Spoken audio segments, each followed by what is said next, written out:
Vi a mi propio yerno abusando de mi esposa, Laura. Me quedé paralizado, en shock. Sentí que la sangre se me congelaba. Quise gritar, pero la voz se me ahogó.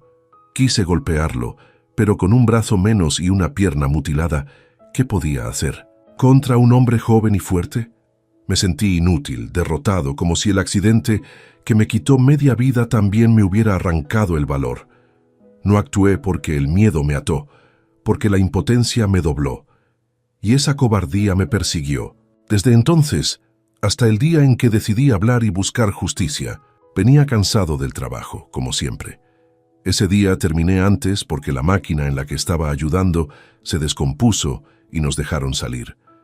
Pensé en llegar a descansar un rato, tal vez comer algo caliente y sentarme a platicar con Laura, mi esposa de toda la vida. Ella siempre me esperaba en la sala, a veces con café, a veces con pan. Nunca pensé que lo que iba a encontrar me dejaría sin aire. Entré despacio porque no quería hacer ruido. Siempre me gustaba sorprenderla. Caminé con mi muleta hasta la recámara, pero escuché un ruido extraño, como forcejeo. Al abrir la puerta lo vi. Mi yerno, ese desgraciado, estaba encima de Laura. Mi propia esposa, la mujer que me acompañó en las buenas y en las malas, estaba siendo abusada por el marido de mi hija. Sentí un golpe en el pecho, como si me hubieran enterrado un cuchillo. Me quedé en shock, no supe qué hacer. Lo juro por mis hijos, no pude moverme. Me temblaba la pierna buena, el corazón se me quería salir. Yo, con un solo brazo y una pierna, menos, ¿qué podía hacer contra un hombre joven, fuerte, que hasta en el pueblo lo conocían por ser broncudo? Me quedé parado, con la boca abierta, sin poder gritar, sin poder correr, sin poder defender a mi Laura. Me dolió verla llorar, tratando de empujarlo, mientras él la tenía sometida con esa fuerza maldita. Sentí rabia, pero también impotencia. En ese momento recordé mi accidente. Ese día en la obra cuando la máquina me aplastó y perdí la pierna y el brazo. Pensé que Dios me había castigado de más, porque si yo hubiera estado completo, ese tipo no hubiera tenido ni una oportunidad. Pero ahí estaba yo, hecho pedazos, mirando cómo destrozaban lo poco que me quedaba de vida. No recuerdo cuánto tiempo pasó, segundos, minutos. Todo fue confuso. Laura alcanzó a verme. Sus ojos se llenaron de más lágrimas, pero no gritó mi nombre. Tal vez por miedo, tal vez porque sabía que no podía hacer nada. Y yo, cobarde o no, me di la vuelta. Cerré la puerta despacio y me fui. Afuera, me recargué contra la pared y lloré como niño. Nunca en mi vida me había sentido tan inútil, tan poca cosa. Ese día entendí lo cruel que puede ser la vida, porque no era un desconocido, no era un ladrón que entró a la casa. Era mi propio yerno, el hombre al que yo abrí las puertas de mi familia, al que le di de comer en mi mesa, el que me llamaba suegro con sonrisa falsa. Él fue el que me quitó la poca dignidad que me quedaba. No tuve valor de enfrentar a nadie esa noche. Salí de la casa, caminé sin rumbo, con la muleta clavándose en la tierra mojada, con la lluvia pegándome en la cara. Me senté en la banqueta de la esquina y me quedé mirando el suelo, pensando en qué hice mal. Pensé en mi hija, en cómo reaccionaría si supiera. Pensé en mi nieto, que siempre me abrazaba cuando me veía, y me pregunté, ¿cómo voy a mirar a mi familia a la cara después de esto? Cuando regresé a la casa todo estaba en silencio. Laura estaba en la cocina como si nada. Me miró pero no dijo palabra. Yo tampoco. Nos quedamos callados, cenando en la misma mesa, como si ese infierno no hubiera pasado. Y eso fue lo peor, el silencio. El silencio fue más pesado que los gritos, más doloroso que un golpe. Esa noche me acosté en la cama y no pude dormir. Escuchaba su respiración a mi lado y sentía que me ardía la piel. Quise preguntar, quise reclamar, pero no salió nada de mi boca. Era como si me hubieran cortado la lengua también. Solo lloré en silencio, mordiéndome los labios para no hacer ruido. Al día siguiente me levanté con los ojos hinchados. Fui al trabajo como si nada, pero por dentro estaba destrozado. No podía sacarme de la cabeza esa imagen, ese momento en que vi a mi yerno abusando de mi Laura. Cada vez que cerraba los ojos, lo volvía a ver, Cada vez que escuchaba una voz fuerte, sentía que era él. Cada vez que veía a mi hija, me sentía sucio por callar. Me llamo José González Pérez, tengo 65 años. Desde joven siempre fui hombre de trabajo, de esos que no conocen descanso. Nací en un pueblito pobre, donde a los 10 años ya andaba con el azadón en la mano, ayudando a mi padre a sembrar maíz. No tuve estudios, apenas llegué a tercero de primaria porque hacía falta que alguien ayudara en el campo. Desde entonces, supe que la vida se ganaba con sudor y callos en las manos. Con el tiempo, me vine a la ciudad a buscarme la vida. Primero lavando carros, luego de cargador en el mercado hasta que entré a la construcción. Ahí encontré el trabajo que me mantuvo casi toda la vida. En la construcción me hice hombre, pero también ahí perdí media vida. Un mal día, un accidente con una grúa me arrancó la pierna derecha y el brazo izquierdo. Desde entonces quedé incompleto. A veces pienso que debí morir ahí mismo porque vivir así con medio cuerpo es duro. Pero también me digo que Dios me dejó vivo por alguna razón, aunque a veces no la entiendo. A pesar de todo, siempre busqué ser un buen esposo. Mi Laura, la mujer que me ha acompañado más de 40 años, ha sido mi fuerza y mi vergüenza. Ella estuvo conmigo en el hospital, me curó las heridas, me aguantó cuando me daba coraje no poder valerme solo. Nunca me dejó. Por eso me duele más lo que pasó, porque la traición no vino de un extraño, sino de alguien de nuestra propia familia. Siempre pensé que el respeto se ganaba con hechos. Yo nunca tuve lujos, nunca fui rico, pero a mi familia nunca le faltó tortilla en la mesa. Me levantaba antes que el sol, regresaba de noche, y aún así guardaba fuerzas para cargar a mis hijos, jugar un rato o platicarles historias para que no crecieran sintiendo que tenían un padre amargado. Crié a mis hijas con cariño. Siempre. Quise lo mejor para ellas. Cuando una de ellas me dijo que se iba a casar con un muchacho de buenas familias, yo confié. ¿Por qué iba a dudar? Si ella lo quería, yo también lo acepté. Le abrí las puertas de mi casa, lo senté en mi mesa, lo traté como a un hijo. Ese hombre, ese que yo recibí con los brazos abiertos, resultó ser la peor desgracia. Aún me duele pensarlo. ¿Cómo puede alguien tan cercano destruir así lo poco que uno tiene? Él se aprovechó de mi debilidad. Sabía que no tenía fuerzas para enfrentarlo. Sabía que con un solo empujón podía tirarme al suelo. Se burlaba con indirectas, pero yo las dejaba pasar. Creía que eran bromas pesadas, cosas de jóvenes. Ahora entiendo que desde el inicio me despreciaba. A veces me pregunto si me veía como un estorbo, como un viejo inútil que ya no servía. Y la verdad, con medio cuerpo menos, yo también me sentía así.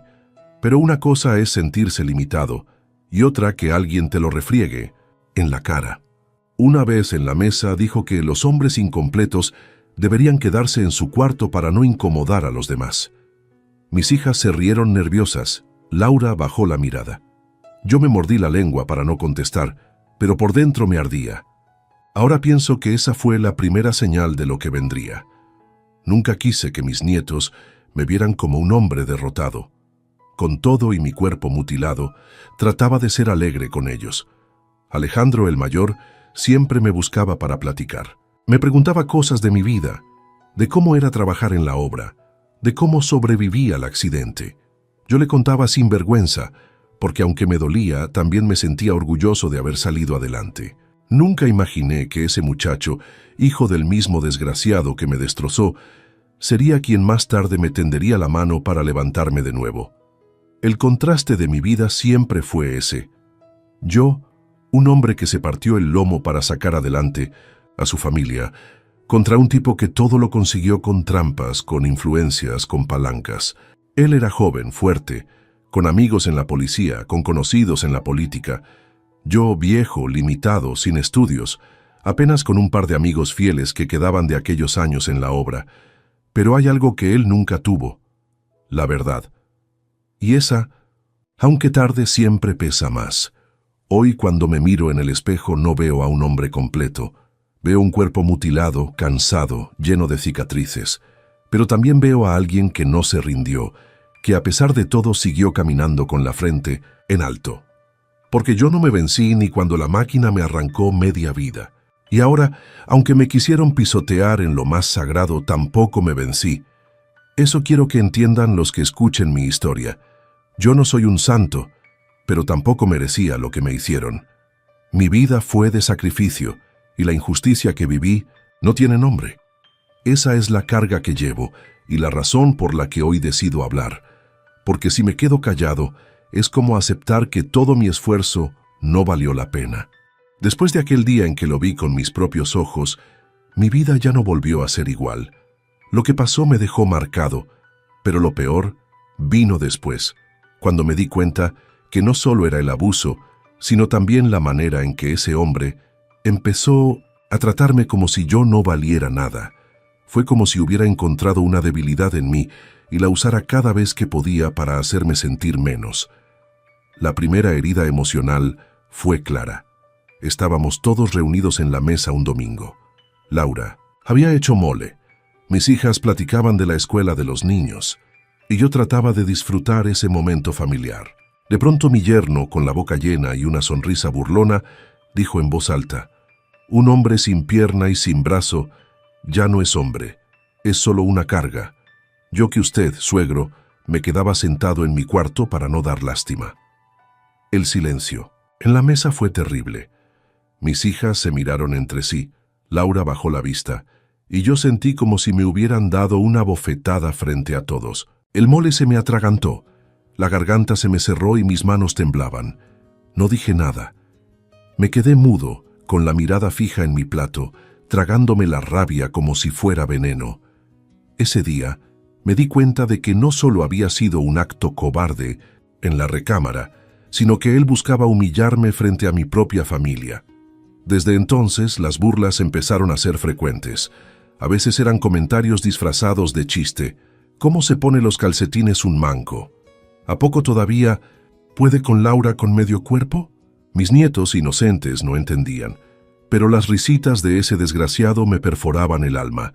Yo me hacía el sordo porque sabía que si hablaba, lo único que iba a lograr era que me miraran con lástima. Y si me levantaba, ¿qué? ¿Con una muleta le iba a ganar a un tipo joven, fuerte, que en la calle todos temían? Laura no decía nada. A veces la miraba y quería que me defendiera, que al menos le dijera que guardara respeto, pero el miedo la tenía atrapada. Ella se limitaba a limpiar la mesa rápido, a cambiar de tema, a fingir que nada había pasado. Yo no la culpo. Sé que también estaba bajo amenaza, pero eso me partía el corazón. Me sentía solo en medio de mi propia casa.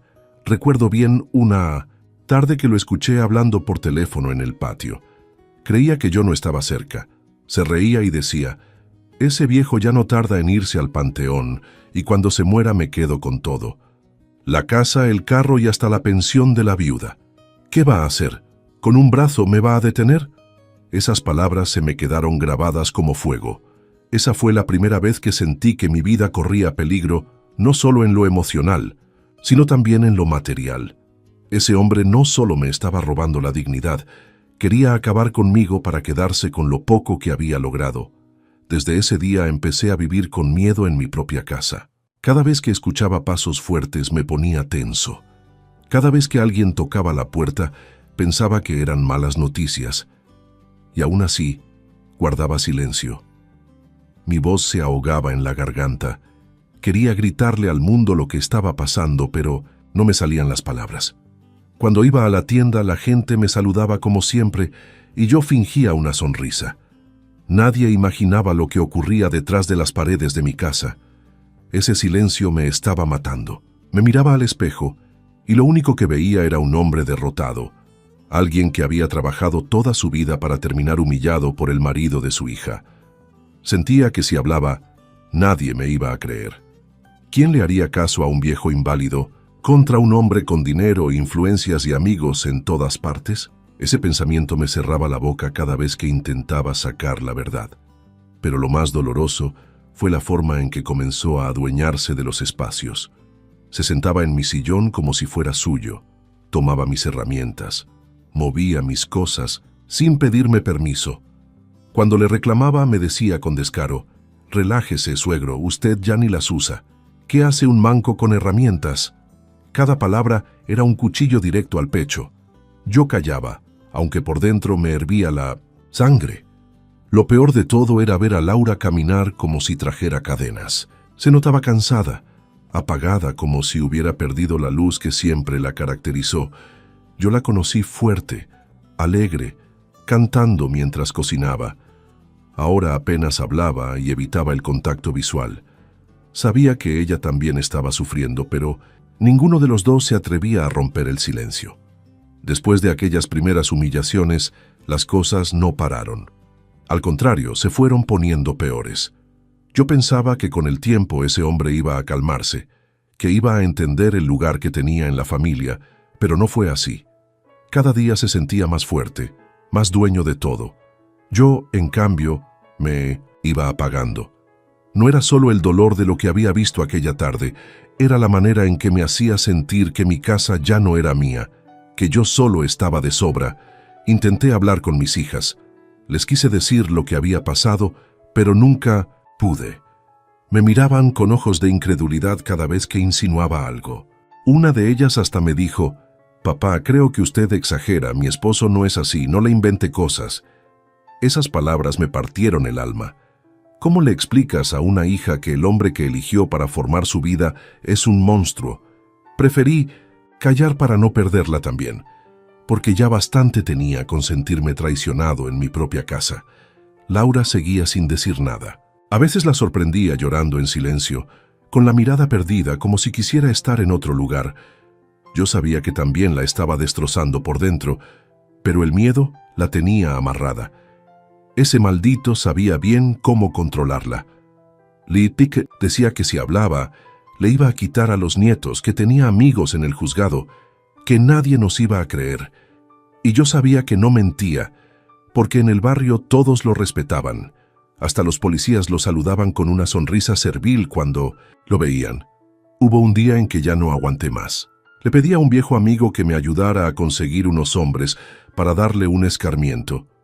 Yo no podía hacerlo con mis propias manos, pero pensaba que si le daban una paliza, al menos se iba a alejar, o iba a sentir algo del dolor que nos hacía vivir. Les pagué con lo poco que tenía guardado, pero todo fue inútil. El yerno salió ileso porque andaba siempre con dos tipos a su lado como guardaespaldas. Mis hombres apenas se acercaron cuando ya los tenían rodeados. Lo que debía ser justicia terminó en burla, porque después me enteré que hasta se rió diciendo: «Ni con gente contratada puedes contra mí, suegro». La rabia me quemaba por dentro. Me sentía más débil que nunca. Ni siquiera podía usar mis ahorros para defender a mi familia. Quise entonces acudir a la policía. Fui con un conocido, le conté lo que había visto, pero me recibió con frialdad. Apenas me escuchó unos minutos y me dijo: «Don José, mire, sin pruebas no hay nada que hacer y con todo respeto, no creo que quiera meterse en problemas contra alguien con tantas amistades importantes». Esa respuesta me dejó helado. Ahí supe que la ley para los pobres no existe. Laura, mientras tanto, recibía amenazas directas. Una noche llegó llorando y me dijo que si hablo me va a desaparecer y nadie va a mover un dedo por mí. Yo no supe qué contestar. Solo la abracé como pude con mi brazo sano, pero me sentí inútil. No podía darle seguridad, ni un techo firme, porque el enemigo dormía bajo nuestro mismo techo. El descaro de ese hombre no tenía límites. Un día, frente a todos, dijo en la sala: «Cuando se muera este viejo, yo voy a ser el que se quede con todo, porque yo soy el único hombre completo aquí». Esa frase me perforó el corazón. Lo peor fue que nadie lo contradijo. Mis hijas callaron, mis nietos no entendieron, y Laura solo se levantó a lavar los platos. Yo me quedé mudo, tragándome la bilis. La desesperación me llevó a pensar en cosas que nunca imaginé. Hubo noches en que, acostado, me preguntaba si valía la pena seguir viviendo. Pensaba que tal vez mi muerte sería un descanso, que al menos no tendría que ver cómo ese desgraciado nos hacía pedazos. Pero luego miraba a mis nietos, recordaba sus abrazos y sus sonrisas, y me decía que no podía rendirme. Ellos no tenían la culpa, y yo tenía que aguantar por ellos. Con el tiempo me di cuenta de que lo mío Ya no era solo dolor personal, era también un juego de poder. Ese hombre estaba acostumbrado a manejar a todos a su conveniencia, y yo era el único que podía ser un obstáculo porque sabía la verdad. Eso lo hacía más peligroso. Me vigilaba, me seguía con la mirada cada vez que caminaba por la casa. Era como un aviso. Sé que sabes, pero no puedes hacer nada. Ese periodo fue el más oscuro de mi vida. Vivía en una mezcla de miedo, impotencia y rabia.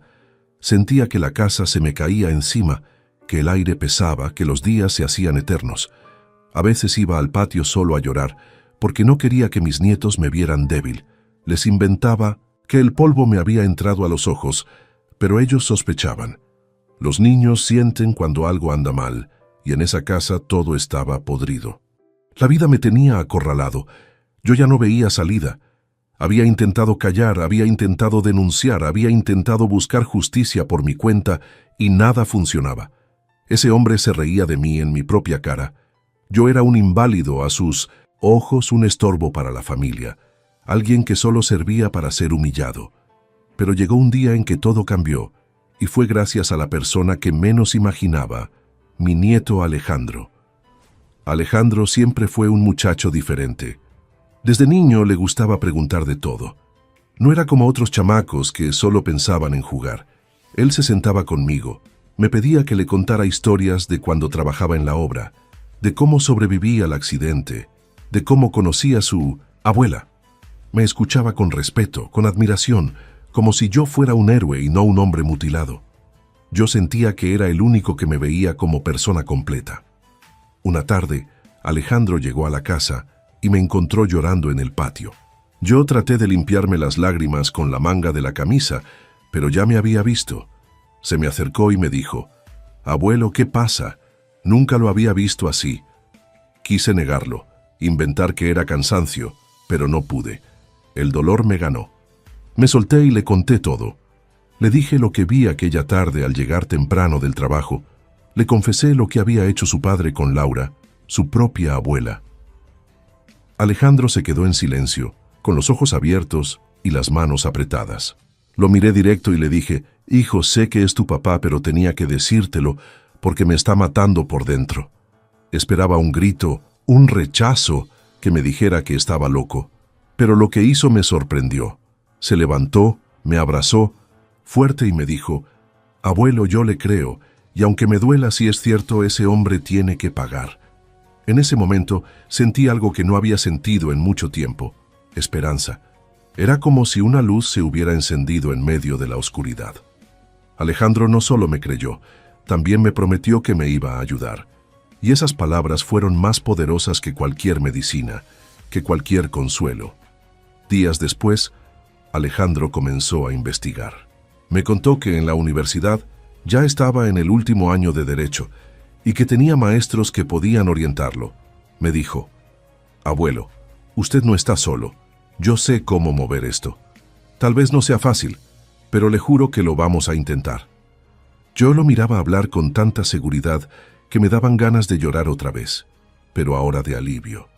Ese mismo día pasó algo que me confirmó que el destino ya estaba escrito. El yerno llegó borracho, se sentó en la sala y empezó a burlarse de mí como siempre. Pero esta vez Alejandro estaba ahí. Lo escuchó decir, «Tú ya no sirves para nada, viejo. Yo soy el que manda en esta casa. Cuando te mueras, yo me quedo, con todo, y nadie lo va a impedir». Alejandro se levantó, lo enfrentó y le dijo, «No, papá, no te vas a quedar con nada. Algún día todo lo que has hecho se va a saber, y yo mismo me voy a encargar de que pagues». El silencio fue pesado. El yerno se quedó helado, sin esperar que su propio hijo lo enfrentara. Yo sentí un escalofrío, porque sabía que desde ese momento todo cambiaría. El muchacho había declarado la guerra, y ya no había vuelta atrás. Esa noche, Alejandro me buscó en mi cuarto y me dijo, «Abuelo, voy a hablar con mis maestros. Ellos conocen de leyes, saben cómo funcionan las denuncias ante la CNDH y hasta en tribunales internacionales.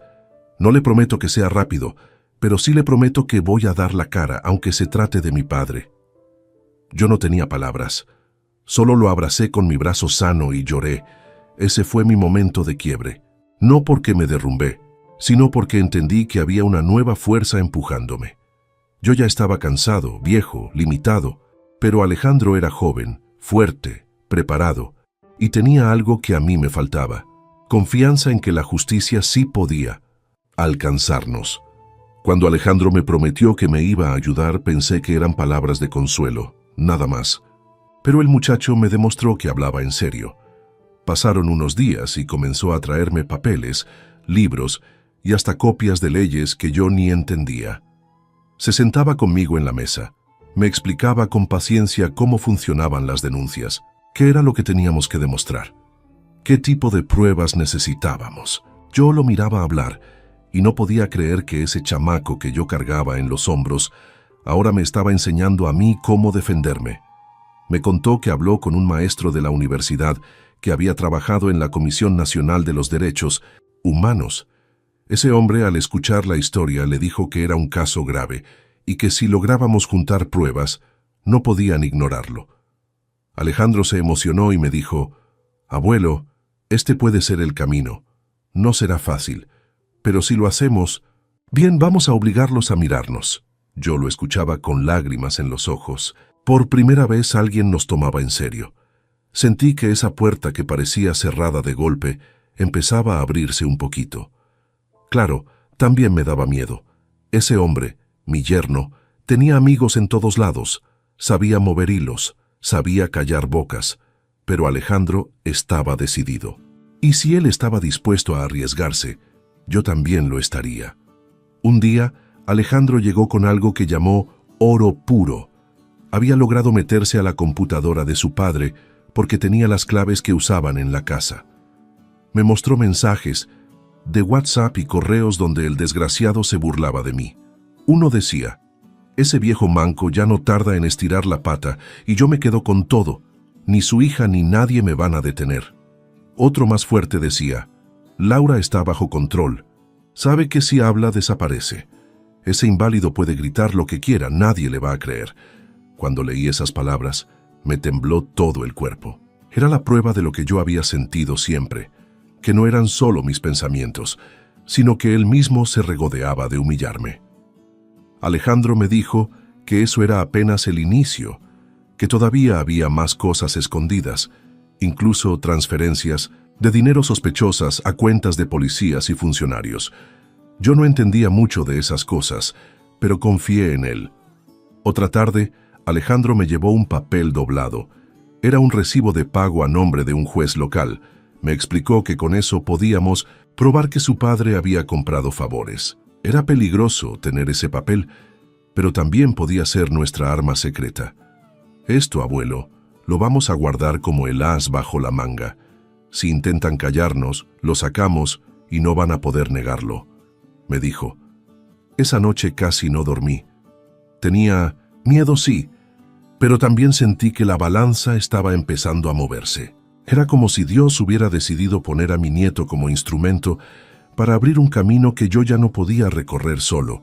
Claro que el yerno no tardó en sospechar. Empezó a mirarnos raro, como si oliera que algo tramábamos. Una vez me encaró en el patio y me dijo: «¿Qué anda planeando, suegro? No se olvide que yo mando aquí». Yo fingí ignorarlo, pero por dentro me hervía la sangre. No le respondí porque no quería echar a perder todo lo que Alejandro estaba armando. Con el tiempo, Alejandro fue juntando más cosas. Grabó conversaciones a escondidas, recopiló testimonios de vecinos que habían escuchado gritos en la casa, buscó antecedentes de violencia, hasta consiguió que un amigo suyo, estudiante de periodismo, empezara a preparar un reportaje con toda la información. Yo no podía creerlo. Ese muchacho estaba levantando una montaña de pruebas contra su propio padre. Lo más duro fue verlo luchar con sus sentimientos. A veces lo veía callado, pensativo, con la mirada perdida. Yo sabía que le dolía tener que ir contra su propio papá. Una noche me lo confesó: «Abuelo, no crea que es fácil. Es mi padre, el hombre que me dio la vida, pero lo que ha hecho no tiene perdón. Yo no puedo quedarme callado, aunque me duela en el alma». Yo lo abracé y le dije: «Hijo, la sangre no siempre está en la carne, a veces está en el corazón, y tú tienes un corazón limpio. No dejes que ese hombre te lo ensucie. Ese día confirmé que Alejandro era más hombre que su padre, porque un verdadero hombre no es el que grita ni el que golpea, sino el que tiene el valor de hacer lo correcto, aunque duela, y mi nieto lo estaba demostrando. Cuando Alejandro empezó a juntar pruebas, yo sentí que la vida me daba una segunda oportunidad, pero también me removió recuerdos que tenía guardados en el fondo, heridas que nunca cerraron. Recordar duele, pero también da coraje, y ese coraje fue lo que nos sostuvo en esos días. Me acordé de una tarde en la que estábamos todos reunidos en la sala. Había partido de fútbol en la tele y yo estaba sentado en mi sillón con los nietos. De repente, mi yerno se paró frente a mí, me quitó el control remoto y dijo: «Usted ya ni debería mirar la tele, suegro. ¿Qué va a entender un viejo inválido? Mejor póngase a dormir». Se rió como si hubiera contado un chiste, pero a mí se me hizo un nudo en la garganta. Lo peor fue que mis hijas rieron nerviosas, como para no hacerlo enojar. Nadie me defendió. Ese día sentí que hasta mi sillón ya no era mío. Otra ocasión fue peor. En una fiesta familiar, cuando todos estaban tomando, él empezó a decir en voz alta: «Sabían que mi suegro perdió un brazo y una pierna porque no supo cuidarse en la obra. Por bruto se quedó así». Todos se quedaron callados, incómodos, pero nadie dijo nada. Yo agaché la cabeza tragándome la vergüenza. Quise pararme e irme, pero mis nietos me detuvieron y me abrazaron. «No se vaya, abuelo», me dijeron. Eso me sostuvo, porque si no, me hubiera largado llorando como un niño.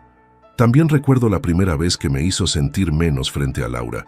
Estábamos comiendo y de la nada dijo: «Yo no entiendo cómo Laura sigue con usted. Cualquier otra mujer ya lo hubiera dejado por un hombre de verdad, no por un medio hombre». Laura bajó la mirada. No pudo defenderme. El miedo la tenía atrapada. Yo me quedé helado, sintiendo que me arrancaban el alma con esas palabras. Ese maldito disfrutaba hacerme sentir poca cosa. Me arrebató la paz de mi casa. Lo veía caminar por los pasillos como si fuera el dueño, hablando fuerte, golpeando las puertas, y yo apenas podía moverme con mi muleta. Esa diferencia me carcomía. Él tan lleno de fuerza y yo tan limitado. Pero no entendía que la dignidad de un hombre no está en los músculos ni en las extremidades, sino en la forma de vivir y en el respeto que se gana. Alejandro escuchaba estos recuerdos y se llenaba de rabia. A veces se quedaba en silencio, apretando los puños. Una noche me dijo: «Abuelo, no sé cómo aguantó tanto tiempo, yo no hubiera podido». Yo le contesté: «Hijo, a veces uno calla por miedo, a veces por proteger a los suyos, pero el silencio también mata. Y si yo sigo vivo es porque ahora tengo que romperlo contigo». Le conté también cómo ese hombre se burlaba de mi fe. Yo siempre he creído en Dios. Siempre encomendé mis pasos, aunque fueran torpes. Una vez, al verme rezar, se me acercó y dijo: «¿De qué sirve que reces, suegro? Si Dios existiera, no lo habría dejado manco y cojo. Usted es prueba de que Dios no escucha». Sentí como si me escupiera en la cara. Guardé silencio, pero por dentro le pedí a Dios que me diera fuerzas para no caer en la tentación de odiar al grado de perder mi alma. Esos recuerdos eran cuchilladas, pero también eran lecciones. Me mostraban la clase de monstruo que teníamos en la familia. Alejandro, al escuchar cada anécdota, se convencía más de que su padre tenía que pagar. Me decía: «No es solo por usted, abuelo, ni por la abuela. Es por todos, porque un hombre así no puede seguir libre». Me acuerdo de la vez que delante de todos me llamó estorbo. Habíamos ido a una comida en casa de unos compadres. Cuando quise pasar al baño, él se puso enfrente y dijo: «Dejen pasar al estorbo primero, para que luego no se queje». Todos se rieron nerviosos. Yo pasé con la cabeza agachada, sintiendo que cada carcajada me enterraba más. Esa palabra estorbo me persiguió noches enteras. Cuando le contaba esto a Alejandro, él me tomó la mano y me dijo: «Abuelo, usted no es un estorbo. Usted es lo mejor que tenemos. Si yo estoy estudiando leyes es porque quiero defender a personas como usted, gente buena que sufre por culpa de tipos como mi padre». Esa frase me arrancó lágrimas, pero también me devolvió fuerza. El día que me sacó de mi propia casa. Todavía me duele recordarlo. Yo había aguantado humillaciones, burlas, amenazas, pero nunca imaginé que tendría el descaro de echarme como si fuera un perro. Esa fue la gota que derramó el vaso, el momento en que toqué fondo. Todo empezó una noche, cuando regresó más borracho de lo normal. Entró gritando, tirando las llaves sobre la mesa, y con esa voz fuerte que siempre usaba para imponerse, dijo: «Aquí mando yo, y el que no esté de acuerdo que se largue». Yo lo miré sin miedo esta vez, porque ya traía el respaldo de Alejandro. Le contesté: «Tú no mandas aquí, esta es mi casa. Yo la levanté con mis manos, con mi trabajo, con mi sangre». Se me quedó viendo con desprecio y se rió. «¿Tu casa? Viejo, ya no es tuya. Tú eres un inválido que ya huele a panteón. Esta casa va a ser mía tarde o temprano, y para que lo vayas entendiendo, más vale que te largues ahora». Yo me quedé helado.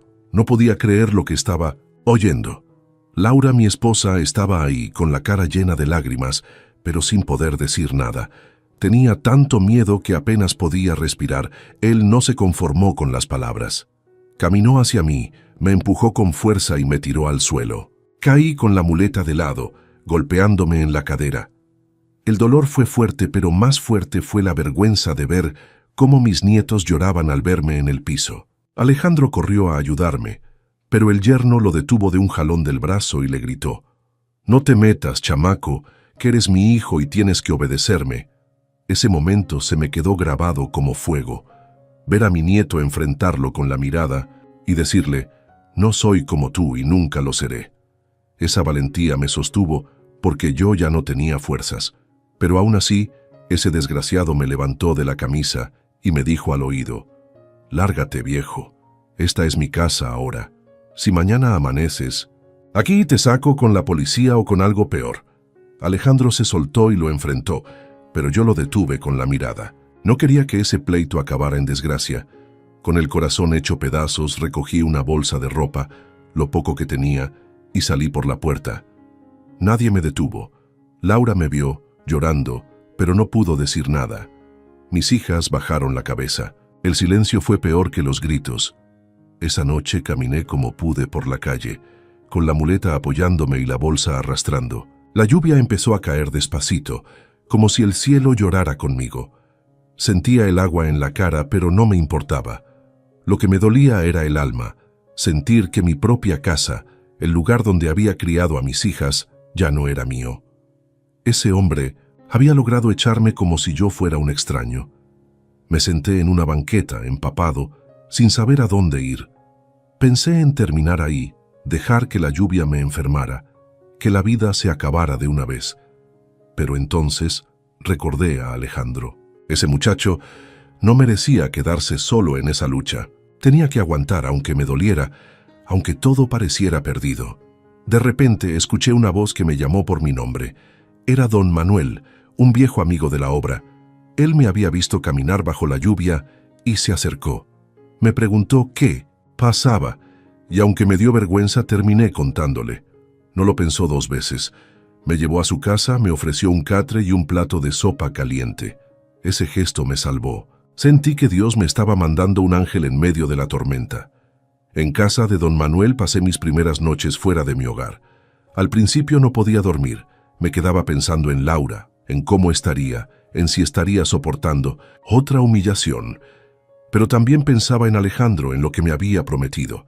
Y aunque estaba destrozado, dentro de mí se encendía una chispa. En casa de don Manuel, mi viejo amigo, empecé a levantarme poco a poco. No fue fácil. Dormía en un catre duro, con el techo goteando cuando llovía y con el ruido de la calle colándose por las ventanas. Pero al menos ahí había paz. Nadie me gritaba, nadie me empujaba, nadie me recordaba a cada rato que era un inválido. Esa tranquilidad, aunque fuera humilde, valía oro.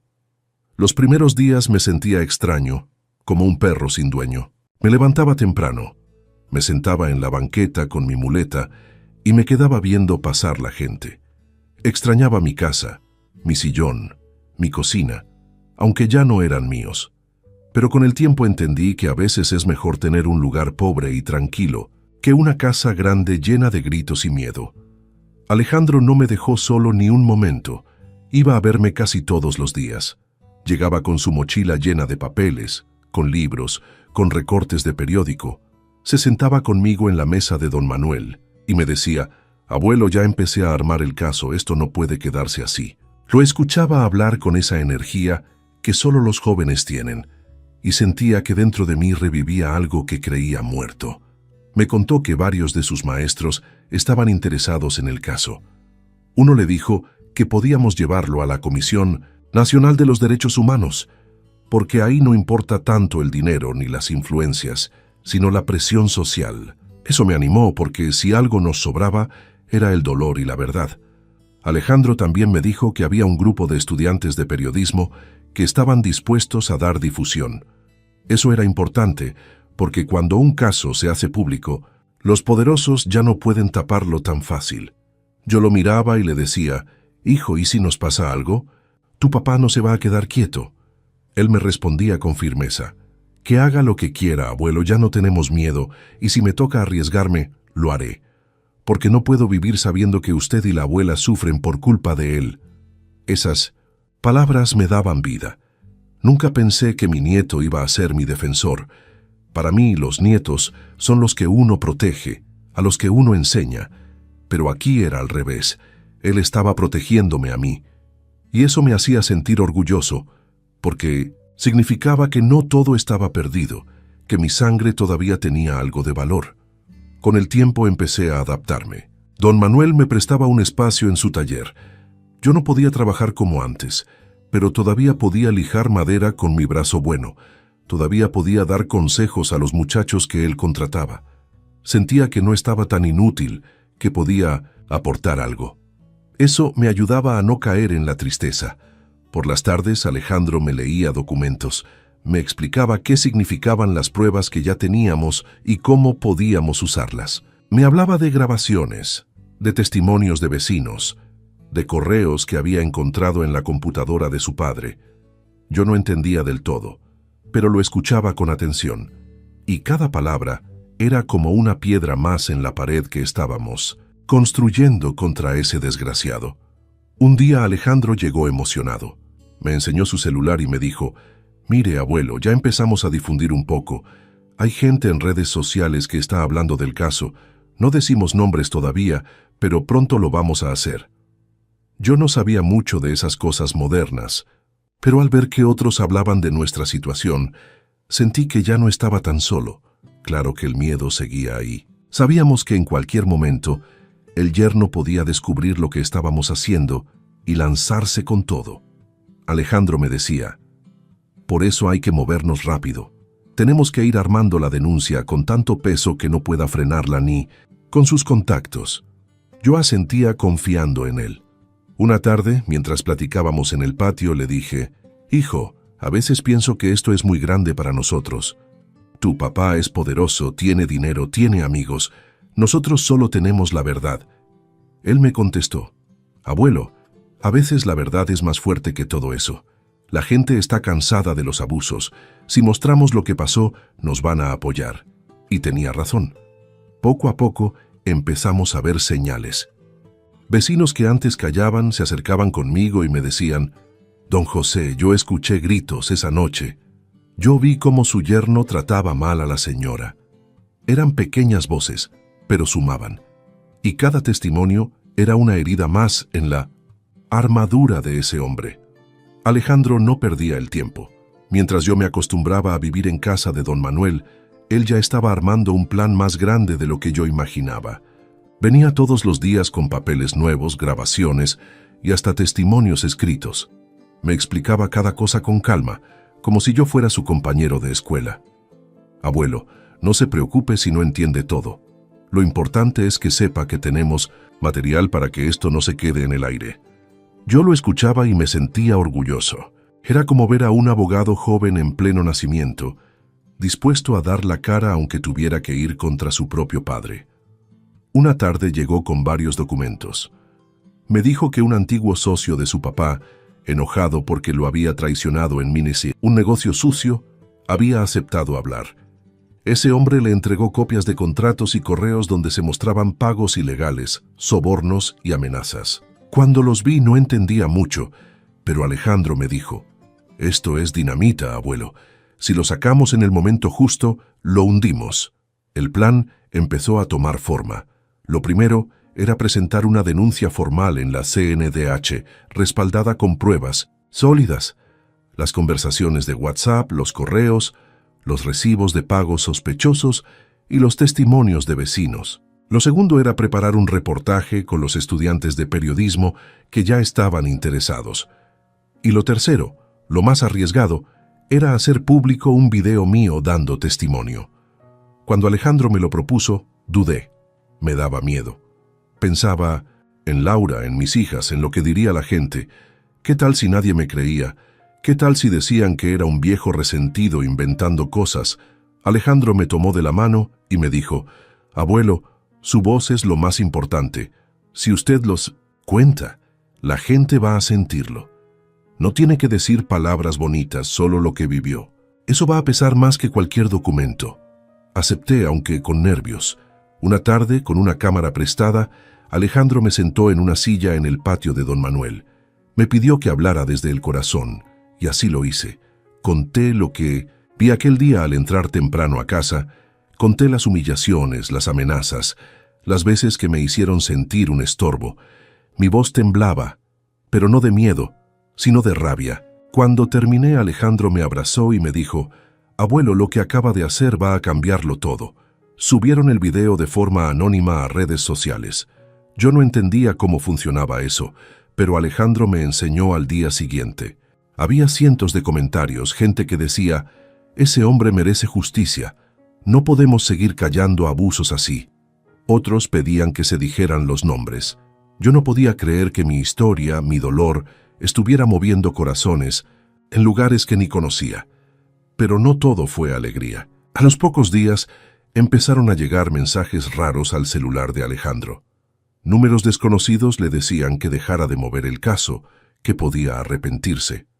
Incluso una noche vimos un carro sospechoso dando vueltas frente a la casa de Don Manuel. El miedo regresó, pero Alejandro no se dobló. «Abuelo, eso significa que les estamos pegando donde duele. No vamos a parar ahora». El plan siguió avanzando. Alejandro habló con más maestros, consiguió que un abogado con experiencia revisara los documentos y confirmara que eran pruebas fuertes. También logró que una organización de derechos humanos se interesara en el caso. Eso me dio esperanza, porque entendí que ya no éramos solo nosotros dos, ahora había más gente detrás. Un día, mientras revisábamos papeles, le pregunté: «¿Y si tu papá se da cuenta de todo? ¿Qué va a pasar contigo?» Alejandro se quedó en silencio un momento y luego me dijo: «Abuelo, yo ya tomé mi decisión. No quiero ser cómplice por callar. Prefiero enfrentar las consecuencias que vivir con vergüenza toda la vida». Sus palabras me hicieron llorar. Ese muchacho tenía un valor que yo nunca tuve. Tarde o temprano, el desgraciado tenía que darse cuenta de lo que estábamos haciendo. No podíamos ocultarlo por siempre. El primer enfrentamiento llegó de golpe, sin avisar, y todavía lo tengo grabado como si lo estuviera viviendo otra vez. Alejandro y yo habíamos salido a una reunión con los estudiantes de periodismo que preparaban el reportaje. Regresábamos tranquilos, platicando de lo que seguía, cuando recibimos una llamada. Era él, mi yerno. Su voz sonaba fría, con esa seguridad que siempre usaba para intimidar. «Los quiero ver mañana en el café de la plaza, los dos. Si no, vienen, van a lamentarlo». Alejandro me miró y me dijo: «Abuelo, no se preocupe, vamos juntos, no tiene por qué enfrentarlo solo». Al día siguiente nos presentamos en el café. Era un lugar pequeño, con mesas de madera y ventanas grandes que daban a la calle. Entramos y lo vimos. Estaba sentado en la esquina, con traje caro, y dos hombres de mirada dura a su lado, que claramente eran guardaespaldas. En cuanto nos vio, sonrió con ese cinismo que lo caracterizaba. Nos sentamos frente a él. El silencio era pesado. El olor a café recién hecho no podía tapar la tensión que se respiraba. Empezó a hablar despacio, como midiendo cada palabra. «Miren, yo ya sé lo que están haciendo. Sé que andan con papeles, que andan difundiendo cosas. Les voy a dar un consejo. Párenle ya, porque si siguen no van a vivir para contarlo. Me hervía la sangre. Lo miré a los ojos y le dije con voz firme, aunque me temblaba el cuerpo: ya no tienes cómo callarme. Lo que hiciste va a salir a la luz, y si me pasa algo todos sabrán que fuiste tú. Él se rió como si lo que dije no valiera nada. Se inclinó hacia adelante y me susurró: tú no eres nadie, suegro. Eres un viejo sin brazo y sin pierna. Si quiero te desaparezco y nadie va a preguntar por ti. En ese momento pensé que me iba a dar un infarto del coraje. Pero antes de que pudiera responder, Alejandro sacó su celular. Lo puso sobre la mesa y dijo en voz alta: sigue hablando, papá, estoy grabando todo. El rostro de mi yerno cambió al instante. Su sonrisa se borró y se puso rojo de la furia. ¿Qué crees que haces, chamaco?, gritó golpeando la mesa con fuerza. Todos en el café voltearon a vernos. Alejandro, sin miedo, le contestó: hago lo que tú nunca pensaste, enfrentarte. Ya no nos vas a callar. Los guardaespaldas se levantaron, pero la gente alrededor también comenzó a murmurar. Nadie se atrevía a intervenir, pero ese ruido fue suficiente para que no se atrevieran a golpearnos ahí mismo. Mi yerno, con la cara desencajada, bajó la voz y dijo: no sabes con quién te estás metiendo, Alejandro. Eres mi hijo y si cruzas esa línea no hay vuelta atrás. Alejandro, con la voz firme, respondió: prefiero ser hijo de un hombre justo como mi abuelo que de un abusador como tú. Ya no soy tu cómplice.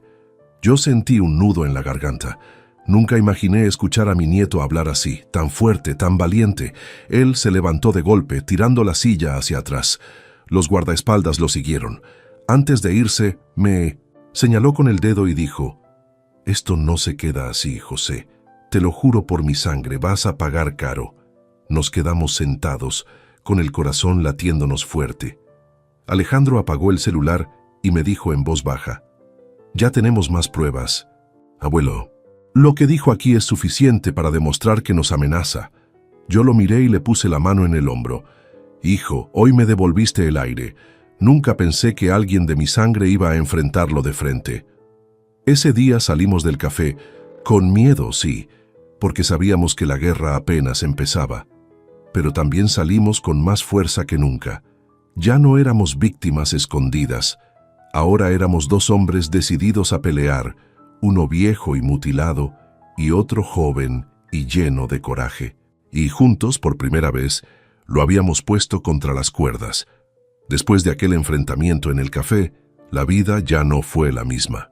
Yo sabía que el desgraciado no se iba a quedar quieto. No era de los que aceptan una derrota, aunque sea pequeña. Al contrario, era de esos que cuando se sienten acorralados sacan más veneno. Y así fue. Desde ese día comenzó la verdadera guerra, una guerra sucia en la que no nos daba tregua. Primero empezaron las amenazas disfrazadas. Alejandro recibía mensajes en su celular de números desconocidos: deja de jugar al héroe o acabarás en una zanja. Otro decía: sabemos. ¿Dónde estudias? Esas palabras me helaban la sangre, pero Alejandro me mostraba la pantalla con calma y me decía: abuelo, no se preocupe, esto es señal de que les duele lo que estamos haciendo. Yo quería gritarle que no se confiara, que la vida real no era una película, pero al mismo tiempo me daba orgullo verlo tan firme. Después vinieron los movimientos más fuertes. Una noche, cuando Alejandro salía de la universidad, un carro negro se le echó encima. Por suerte logró saltar hacia la banqueta y solo se raspó el brazo, pero el susto fue grande. Los muchachos que estaban cerca dijeron que el carro aceleró. A propósito, yo cuando lo vi llegar con la ropa rota y la piel raspada, sentí que me moría del coraje. «¿Es tu padre, verdad?», le pregunté con lágrimas en los ojos. Él bajó la mirada y dijo: «Sí, abuelo, pero no lo va a lograr». Laura también estaba pagando las consecuencias. Me enteré que el yerno la tenía más vigilada que nunca. La amenazaba diciéndole que si apoyaba a Alejandro o a mí, la iba a dejar sin nada, que le iba a quitar a los nietos pequeños. Una tarde me mandó un recado con una vecina. «José, no te preocupes por mí, aguanta, Yo también quiero que se haga justicia, aunque tenga que callar. Ese mensaje me partió el alma, porque sabía que mi mujer seguía prisionera de ese infierno. La policía tampoco ayudaba. En lugar de protegernos, parecían estar de su lado. Un par de veces vinieron patrullas a rondar la casa de don Manuel. No entraban, pero se quedaban estacionados afuera como mandando un aviso. Don Manuel me dijo: «Ten cuidado, viejo, porque no están aquí por casualidad». Tenía razón. Era el yerno usando sus contactos para intimidarnos. Alejandro no se echó para atrás. Al contrario, redobló esfuerzos. Se pasaba noches enteras revisando documentos, hablando con periodistas, contactando organizaciones. Una vez llegó emocionado y me dijo: «Abuelo, Amnistía Internacional ya sabe del caso. Están pidiendo información».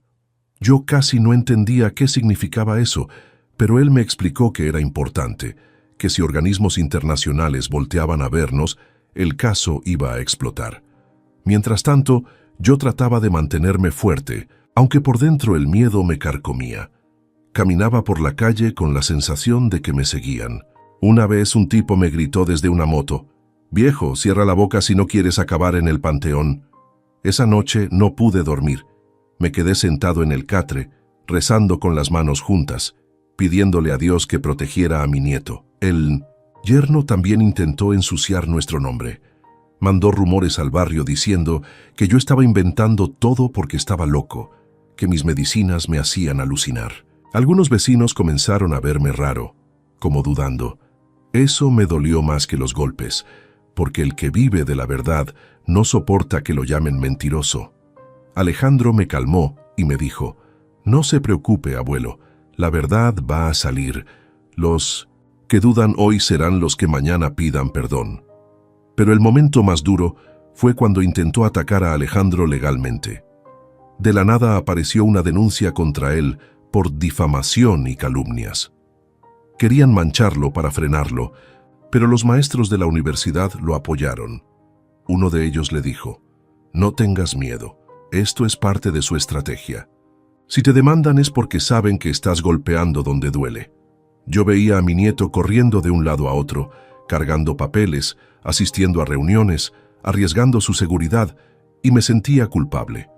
Una noche le dije: «Hijo, no quiero que pierdas tu juventud por mi culpa. Esto es mi cruz, no la tuya». Alejandro me abrazó y me respondió: «No, abuelo, esto es nuestra lucha. Yo no quiero un futuro donde mi papá siga abusando y nadie lo detenga. Si usted calla, yo no puedo callar. Somos un equipo». Esa respuesta me dio fuerzas para resistir, porque ya no era solo mi guerra, era también la de él. El muchacho estaba dispuesto a cargar con un peso que no le correspondía, y lo hacía con valentía. Yo entendí que a veces los jóvenes vienen a terminar las batallas que los viejos ya no pueden pelear solos. El momento que tanto esperábamos llegó de repente. Alejandro había trabajado día y noche para juntar pruebas, para hablar con periodistas, para mover contactos en las organizaciones de derechos humanos. Y un día, sin aviso, todo se hizo público. El reportaje salió en un periódico digital y, como pólvora, comenzó a compartirse en redes sociales. Al principio pensé que no pasaría gran cosa, que sería solo una nota más perdida entre tantas. Pero me equivoqué. La historia explotó. El encabezado decía: «Joven estudiante de leyes denuncia a su propio padre por abuso e intimidación». No aparecían nuestros nombres completos, pero las pruebas eran claras. Estaban los mensajes de WhatsApp, las copias de los pagos sospechosos, los testimonios de vecinos. Y lo más fuerte de todo, mi video. Ese en el que yo contaba lo que había visto y lo que había sufrido. Me daba pena mostrar mi rostro mutilado y cansado, pero ahora entendí por qué Alejandro insistió tanto. La gente conectó conmigo, no con los papeles, no con las leyes, sino con un viejo diciendo la verdad desde el corazón. Las reacciones no se hicieron esperar. Cientos de comentarios en internet me llamaban valiente, ejemplo de dignidad, voz de los que nadie escucha. Otros preguntaban quién era ese hombre poderoso que creía intocable. Y poco a poco, las piezas empezaron a encajar. La gente comenzó a señalar al yerno, a descubrir su nombre y a compartirlo. Ya no había marcha atrás. Su reputación se estaba cayendo a pedazos. Recuerdo que esa misma semana, cuando intentó entrar a su oficina, lo esperaban reporteros afuera. Le gritaron preguntas, lo filmaron, le preguntaban qué opinaba de las denuncias. Él trató de sonreír, de decir que todo era mentira, que eran inventos de un viejo loco y de un hijo desobediente. Pero en los videos se notaba su nerviosismo, la manera en que sudaba, cómo empujaba a los periodistas para huir. Eso se volvió viral. La gente lo empezó a llamar el abusador cobarde. Lo más fuerte fue ver cómo las mujeres del barrio comenzaron a juntarse para protestar frente a su casa. Llegaban con carteles que decían: no más impunidad, protejan a Laura, justicia para José. Yo las veía desde lejos, con lágrimas en los ojos. Nunca pensé que vecinos que antes callaban ahora levantaran la voz. Ese apoyo me devolvió un poco de fe en la gente. Las consecuencias llegaron rápido. Socios que antes lo buscaban para negocios empezaron a alejarse. Un contrato grande que tenía pendiente fue cancelado porque la empresa no quería verse manchada. Sus amigos de la política dejaron de contestarle llamadas. Hasta los policías que antes lo saludaban con sonrisa dejaron de acercarse. La fama de poderoso se le estaba derrumbando como castillo de arena. Yo lo veía todo con asombro. Nunca imaginé que la verdad pudiera hacer tanto ruido. Alejandro me mostraba en su celular los noticieros donde hablaban de nosotros. Mire, abuelo, hasta en la televisión nacional están sacando su historia. Yo me quedaba sin palabras. Pensaba en los años que callé, en las noches de llanto, en todo lo que sufrimos, y ahora por fin el mundo estaba escuchando. Claro que el desgraciado no se quedó quieto. Intentó contraatacar. Mandó comunicados diciendo que él era víctima de una campaña sucia, que su propio hijo había sido manipulado. Pero ya era tarde. La gente no le creía.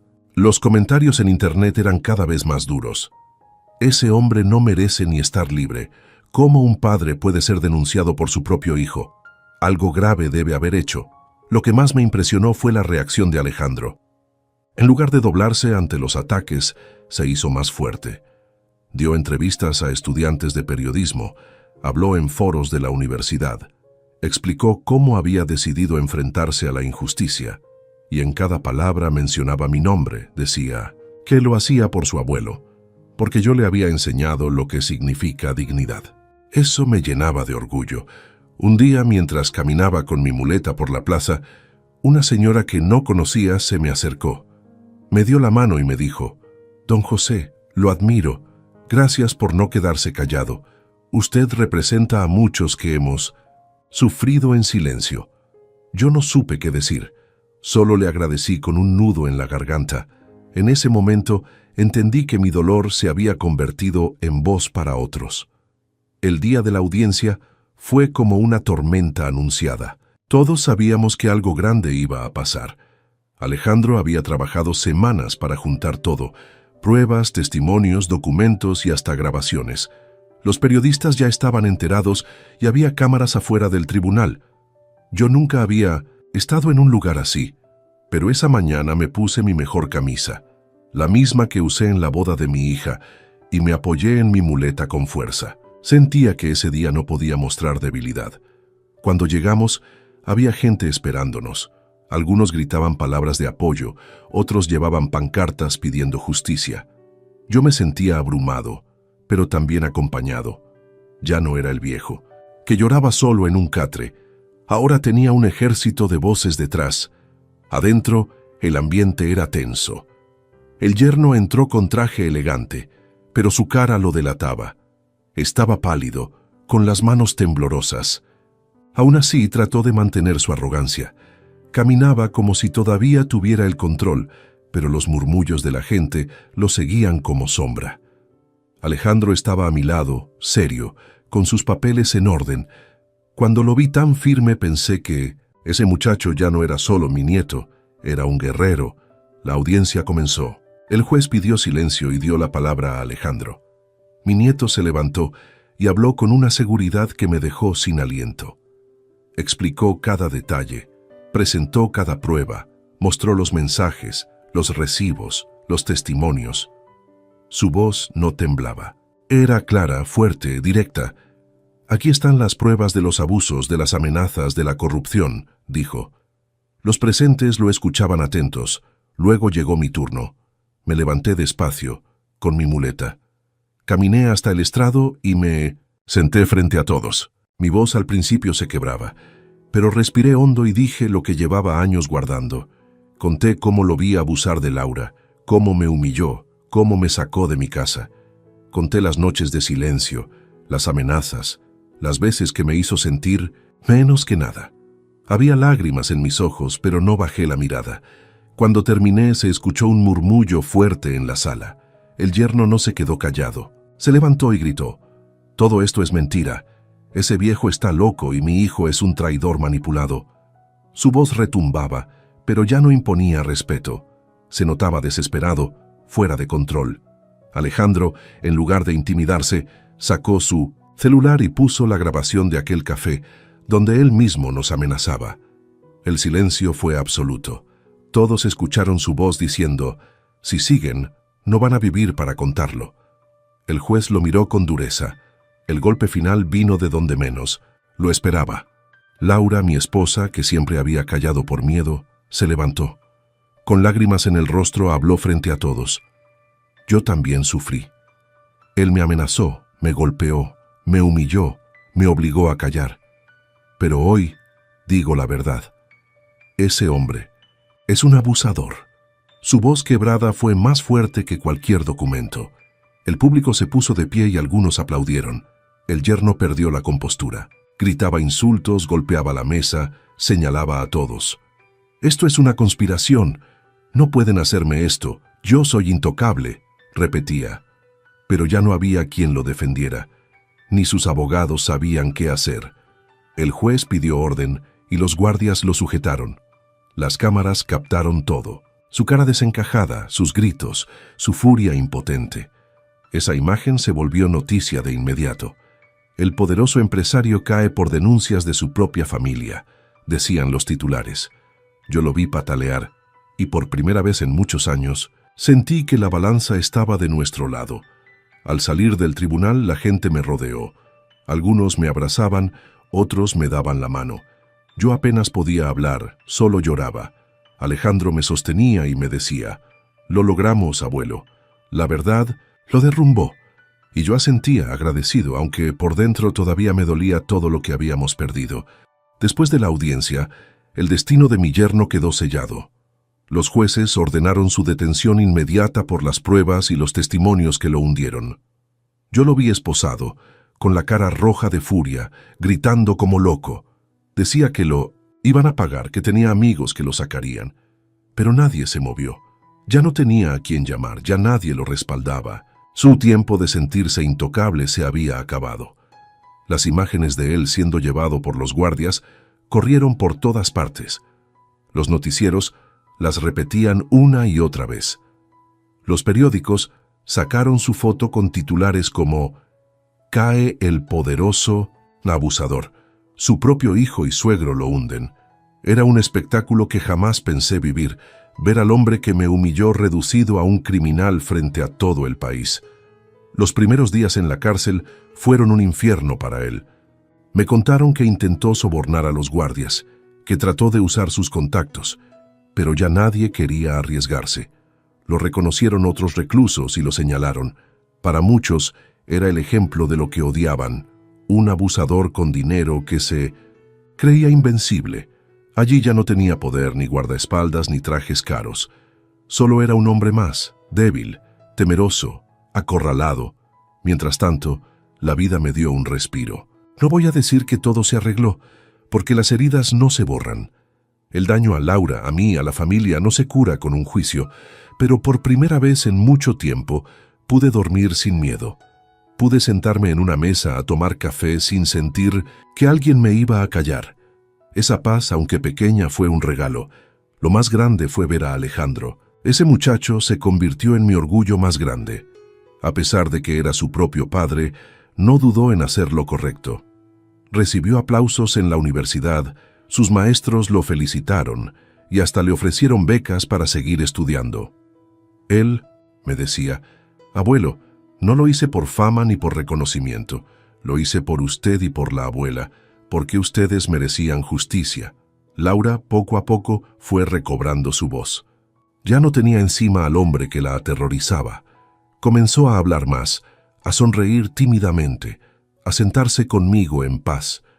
Una noche me tomó la mano y me dijo: «Perdóname por haber callado tanto tiempo». Yo lloré, porque entendí que su silencio no fue cobardía, sino miedo. Y ese miedo se rompió el día que vio al monstruo esposado. El evento más impactante vino después, cuando recibimos una llamada de una televisora extranjera. Querían entrevistar a Alejandro y a mí. Nos dijeron que nuestra historia se había vuelto símbolo de lucha contra la impunidad en México. Nunca pensé que un viejo mutilado, que apenas sabía leer y escribir, sería escuchado en otros países. Pero así fue. Viajamos a la Ciudad de México para dar la entrevista. Yo hablé poco, pero cada palabra salió del corazón. La justicia existe, aunque tarde, y nadie debería callar lo que le duele. El yerno, desde la cárcel, siguió tratando de mover hilos. Mandaba mensajes con otros reclusos, intentando intimidarnos. Pero ya no tenía fuerza. Cada intento era apagado con burlas. La prensa lo seguía exhibiendo como un ejemplo de cómo el poder mal usado siempre acaba cayendo. Sus amigos lo abandonaron, su negocio quebró. Su nombre se volvió sinónimo de vergüenza. El final de todo esto llegó un día que jamás olvidaré. Alejandro y yo estábamos en la plaza cuando un grupo de personas se acercó. Eran hombres y mujeres que habían pasado por situaciones similares, víctimas de abuso y silencio. Nos abrazaron y me dijeron: «Don José, su lucha nos dio valor. Gracias por demostrar que los viejos también tienen voz, que los pobres también pueden ganar». Ese momento fue más grande que cualquier sentencia. Sentí que mi dolor había servido para algo más que para hundirme. Yo, que tantas veces pensé que era un estorbo, que lloré en silencio por sentirme inútil, ahora veía que mi voz podía levantar a otros. Eso fue el verdadero triunfo. No se trataba solo de encarcelar a mi yerno, sino de demostrar que la verdad puede derribar a cualquiera, aunque se crea invencible. El último recuerdo que guardo de todo esto fue una tarde en que Alejandro me abrazó, fuerte frente a todos, y dijo: «Este es mi abuelo, el hombre más valiente que conozco». Yo sonreí, y por primera vez en años sentí paz. El villano había caído, y aunque el daño no desapareció, la justicia nos dio un respiro. Ese fue mi cierre, un final duro pero con dignidad.